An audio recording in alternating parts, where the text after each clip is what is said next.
Imagine que você está de plantão numa noite comum de fevereiro, num pronto-socorro de uma cidade pequena da Califórnia. Você é enfermeiro, já viu de tudo, cortes profundos, paradas cardíacas, overdoses. Você acha que nada mais te surpreende. Aí entra uma mulher de 36 anos, consciente, conversando, com a pele com uma cor estranha, meio amarelada, e você se aproxima para iniciar o atendimento. Em questão de minutos, você começa a sentir um cheiro adocicado e enjoativo vindo do corpo dela. Segundos depois, sua visão embaralha. Você cai no chão. Ao seu redor, médicos, enfermeiros e técnicos também começam a desabar, um por um, como se alguém tivesse aberto um gás invisível no meio da sala de emergência. Essa noite aconteceu de verdade, e até hoje a ciência não conseguiu explicar completamente o que ocorreu naquele hospital. Se você gosta de quebra-cabeças reais e de tentar desvendar aquilo que parece impossível, já se inscreve no canal. Porque hoje nós vamos analisar cada detalhe de 3 casos que intrigam as mentes mais brilhantes do mundo. Casos onde a ciência chegou até certo ponto e simplesmente parou sem resposta, sem conclusão, sem explicação satisfatória. Vamos examinar as pistas, os laudos, os documentos, e você vai perceber que a realidade às vezes é muito mais perturbadora do que qualquer ficção científica. Vamos começar pelo caso que abriu este vídeo. Estamos em Riverside, Califórnia. A data é 19 de fevereiro de 1994. Glória Ramírez tem 36 anos e está em estágio terminal de câncer cervical. Ela chega ao pronto-socorro do Hospital Geral de Riverside às 23h10 com frequência cardíaca elevada, pressão baixa e dificuldade para respirar. Até aí, um quadro clínico grave, mas dentro do que a equipe médica estava acostumada a lidar. A enfermeira Susan Kane se aproxima para colher sangue. É nesse momento que a investigação começa a revelar sua primeira pista perturbadora. Ao retirar a agulha do braço de Glória, Susan sente um cheiro forte, adocicado, parecido com alho ou fruta fermentada, vindo diretamente da seringa. Ela passa a seringa para o médico. Ele também sente o cheiro. Olha para o sangue e percebe algo que não deveria estar ali. Partículas brancas, cristalinas, flutuando dentro do tubo. Partículas que não existem no sangue humano normal. Aqui está a primeira peça do quebra-cabeça. O sangue de uma pessoa não tem cristais visíveis a olho nu. Isso já seria suficiente para deixar qualquer investigador em alerta máximo. Mas o que acontece nos próximos minutos transforma esse caso numa das ocorrências mais inexplicáveis da história da medicina moderna. Susan Kane desmaia. Ela é retirada da sala e começa a apresentar convulsões. Em seguida, a médica Julie Gorshinsky também perde a consciência, com tremores incontroláveis nas pernas. A técnica de enfermagem Maureen Welch desmorona no corredor. No total, 23 profissionais de saúde adoecem naquela noite. 5 precisam ser hospitalizados. 3 ficam em estado grave. Julie Gorshinsky, a médica, desenvolve necrose nos ossos, uma condição extremamente rara em que o tecido ósseo começa a morrer por falta de irrigação sanguínea. Ela passa meses em recuperação. O hospital é parcialmente evacuado. A equipe que fica trabalha com equipamentos de proteção individual usados em situações de risco biológico extremo. Glória Ramírez morre 50 minutos após dar entrada no hospital, sem que a equipe médica tenha conseguido estabilizá-la. Agora vem a parte que todo investigador sério precisa analisar com cuidado. A hipótese mais lógica seria: alguma substância química presente no corpo de Glória contaminou o ambiente. Mas qual substância? E como ela chegou até lá? O Departamento de Saúde da Califórnia montou uma força-tarefa de investigação. O laudo oficial, publicado em 1994, concluiu que o mais provável é que Glória estivesse usando dimetilsulfóxido, uma substância conhecida pela sigla DMSO, como remédio alternativo para aliviar as dores do câncer. O DMSO é um solvente que penetra pela pele com facilidade. E quando metabolizado pelo organismo, pode se transformar em dimetilsulfona, que em contato com o oxigênio do ambiente poderia gerar dimetilsulfato, um gás extremamente tóxico. Mas aqui está a peça que não se encaixa. Dimetilsulfato é tão perigoso que, na concentração necessária para derrubar 23 pessoas treinadas, deixaria marcas visíveis e mensuráveis no ambiente. Equipamentos de detecção química foram usados. Não encontraram nada. Nenhuma concentração mensurável do gás foi confirmada no ar da sala de emergência.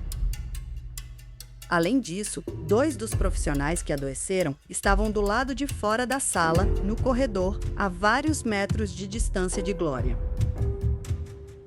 Você pode estar pensando que a solução é simples, que foi uma histeria coletiva, que as pessoas entraram em pânico e começaram a se sentir mal por sugestão.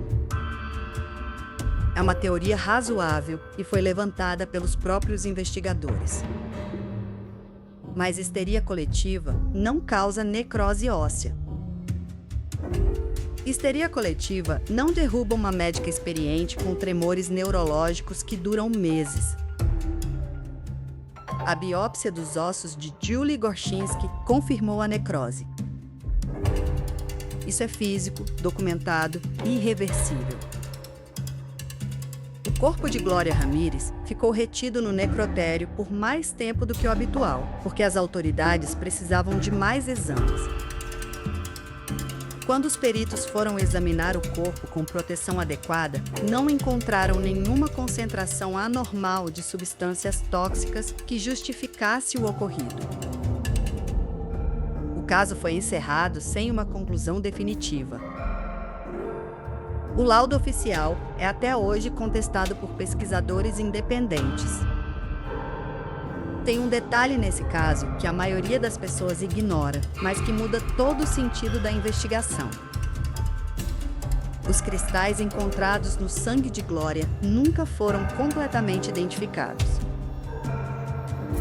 As amostras colhidas naquela noite se degradaram antes que uma análise mais profunda pudesse ser concluída. Em outras palavras, a única evidência física direta do evento desapareceu antes de ser totalmente analisada. Coincidência ou falha de protocolo? Os investigadores divergem até hoje. Glória Ramírez ficou conhecida como a mulher tóxica. Mas há pessoas que acreditam que ela foi vítima de algo que a medicina ainda não sabe nomear.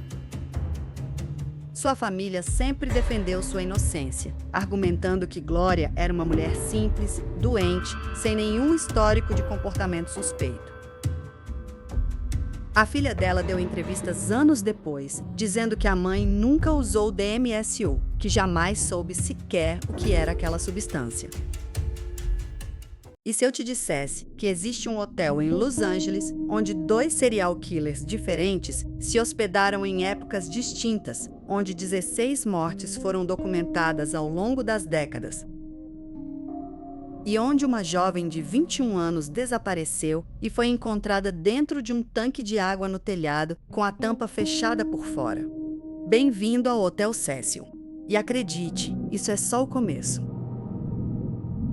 Estamos em fevereiro de 2013. Elisa Lam, canadense, estudante, viajando sozinha pela Califórnia, some do hotel sem deixar rastro. Semanas depois, hóspedes começam a reclamar que a água do quarto está com gosto estranho, cor escura, cheiro diferente. O técnico de manutenção sobe ao telhado, abre o tanque e encontra o corpo de Elisa lá dentro. Aqui está a peça que não se encaixa e que nenhum investigador conseguiu explicar até hoje. A tampa do tanque pesa mais de 40 quilos, fica a 3 metros do chão e só pode ser fechada por fora. Se Elisa entrou sozinha, quem fechou a tampa? A polícia não respondeu. O caso foi encerrado como acidente. Mas tem mais. As câmeras do elevador captaram Elisa na noite do desaparecimento. Ela entra, aperta vários botões, sai, olha o corredor com cara de quem está com medo de alguém, entra de novo, gesticula como se estivesse conversando com uma pessoa que não aparece na imagem. E o elevador fica parado com as portas abertas, sem obedecer a nenhum comando. A câmera do telhado não estava funcionando naquela noite. O Hotel Cecil tem um histórico que faz qualquer pessoa questionar a ideia de coincidência. Richard Ramirez, o estripador noturno, morava lá durante seus crimes. Jack Unterweger, escritor austríaco liberado após uma condenação por assassinato na Europa, se hospedou no Cecil em 1991, cobrindo o submundo de Los Angeles. E foi depois condenado por matar 3 mulheres durante essa estadia. 16 mortes documentadas em quase um século. Folclore? Não. Registros policiais.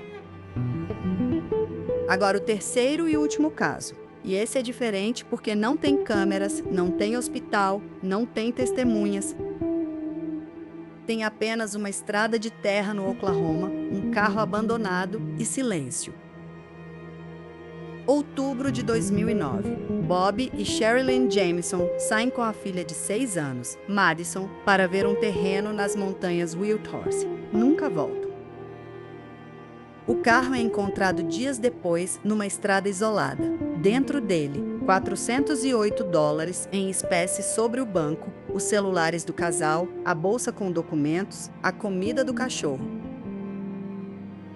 O cachorro estava lá, vivo, faminto. A família tinha desaparecido sem levar absolutamente nada.